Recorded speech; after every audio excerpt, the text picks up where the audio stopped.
یہ ہے اجازی آفیشل، یہاں آپ کو حمد و نعت اور تقاریر دیکھنے کو ملے گی۔ وعلیکم السلام۔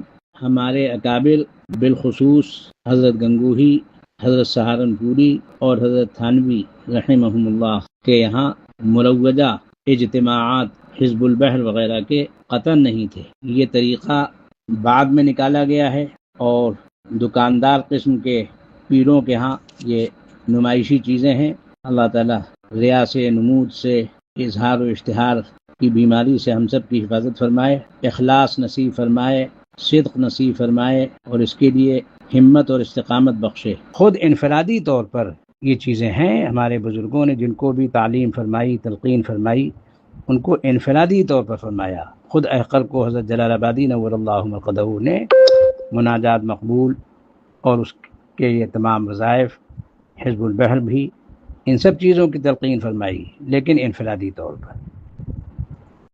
اور یہ اجتماعی جو مروجہ اجتماعات ہیں مختلف چیزوں کے، خصوصاً حزب البحر کا، یہ ہمارے اکابر سے منقول و ثابت نہیں ہے۔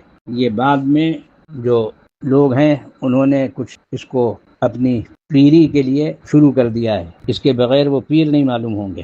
اللہ تعالیٰ حفاظت فرمائے۔ ہمارے حضرات نے اس پر تنبیہ کی۔ حضرت تھانوی رحمۃ اللہ علیہ مرض الوفات میں فرمایا ہے، حضرت مولانا مفتی محمد شفیع صاحب دیوبندی رحمۃ اللہ علیہ فقیہ ہند و پاک، مفتی اعظم ہند و پاک نے اشرف الملفوظات فی مرض الوفات نقل فرمائے ہیں خاتمۃ السوانے میں، کہ ایک صاحب کے متعلق فرمایا کہ وہ بزرگ ہیں مگر ان کے ہاں ایک گڑبڑی ہے کہ وہ اپنے آپ کو بزرگ سمجھتے بھی ہیں، اس کا اظہار ہوتا ہے تو اس سے آدمی محسوس ہو جاتا ہے کہ یہ اس کے ہاں اس کا اظہار ہے۔ اللہ تعالی ہم سب کو اپنے بزرگوں کے نقش قدم پر سمجھ کر سنبھل کر چلنے کی توفیق عطا فرمائے۔ ماہ سفر المظفر میں حزب البحر کی اجازت طلب کرنے والوں کو حکیم الامت، مجدد الملت، محی السنہ، قامع البدعہ حضرت مولانا اشرف علی صاحب فاروقی تھانوی رحمۃ اللہ علیہ نے کیا جواب مرحمت فرمایا؟ میں ایسے لوگوں کو لکھ دیا کرتا ہوں جو حزب البحر کی اجازت لیا کرتے ہیں کہ آخر حزب البحر کے مصنف نے کس چیز سے برکت حاصل کی تھی، اور جب حزب البحر نہیں تھی اس وقت کس چیز سے برکت حاصل کی جاتی تھی، وہ چیز کیوں نہیں دیتے؟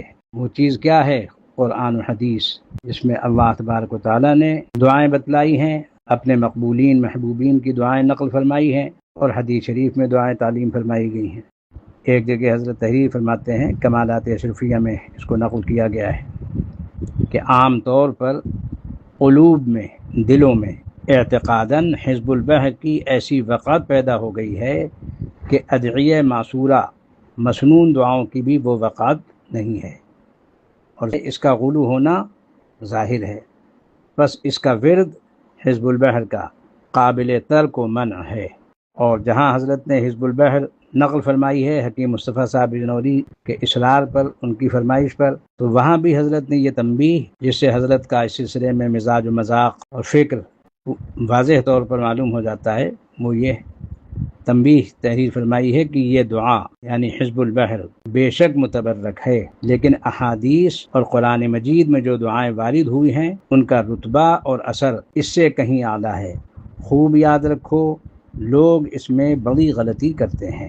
اللہ تبارک و تعالی ہم سب کو حفظ حدود کی توفیق نصیب فرمائے۔ والحافظون لحدود اللہ فرمایا گیا ہے، اور حفظ حدود کا تقاضا یہ ہے جو ہمارے تمام اکابر فقہاء کرام نے کیا ہے کہ وہ ہر جگہ تصریحات فقہا کو دیکھتے ہیں، جو چیز مباح نہیں مستحب بھی ہو، اگر اس کے ساتھ وجوب کا معاملہ، التزام مالا یلزم کا معاملہ شروع کر دیا جائے تو ایسی صورت میں وہ چیز ممنوع ہو جاتی ہے، حالانکہ فی نفس ہی وہ جائز ہوتی ہے، مباح ہوتی ہے، مگر مباح تو مباح، مستحب کے ساتھ بھی اس کی اجازت نہیں ہے۔ ہمارے فقیہ النفس حضرت مولانا رشید احمد صاحب گنگوہی رحمۃ اللہ علیہ سے کسی نے حضرت حاجی صاحب کا عمل نقل کر کے پوچھا تو حضرت نے صاف طور پر لکھ دیا، فتوے میں فتاوی رشیدیہ میں موجود ہے کہ مسائل شرعیہ، احکام شرعیہ کی تحقیق میں حضرت حاجی صاحب صلی اللہ تعالیٰ کا ذکر بھیجا ہے۔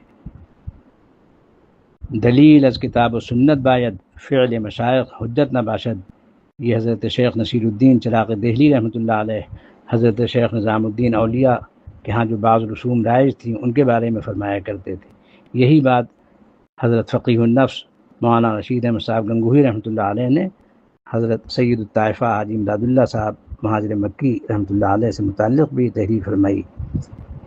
اگر یہ حفظ حدود نہ ہوتا تو شریعت کو طریقت کے نام پر لوگ خدا جانے کہاں پہنچا دیتے۔ ہمارے حضرت مولانا شاہ محمد احمد صاحب پرتاب گوہی دستور شریعت کے بارے میں فرمایا کرتے تھے، اگر آزاد ہم ہوتے خدا جانے کہاں ہوتے، اگر آزاد ہم ہوتے خدا جانے کہاں ہوتے، مبارک عاشقوں کے واسطے دستور ہو جانا۔ دستور سے مراد دستور شریعت ہے۔ یہ شعر احقر نے حضرت سے خود سنا ہے اور اس کی تشریح بھی سنی ہے جو ابھی میں نے عرض کی۔ اللہ تبارک و تعالی ہم سب کو افراط تفرید سے محفوظ رکھے، اعتدال نصیب فرمائے، جو وصف انبیاء علیہم الصلوۃ والسلام ہے۔ وآخر دعوانا الحمد للہ رب العالمین۔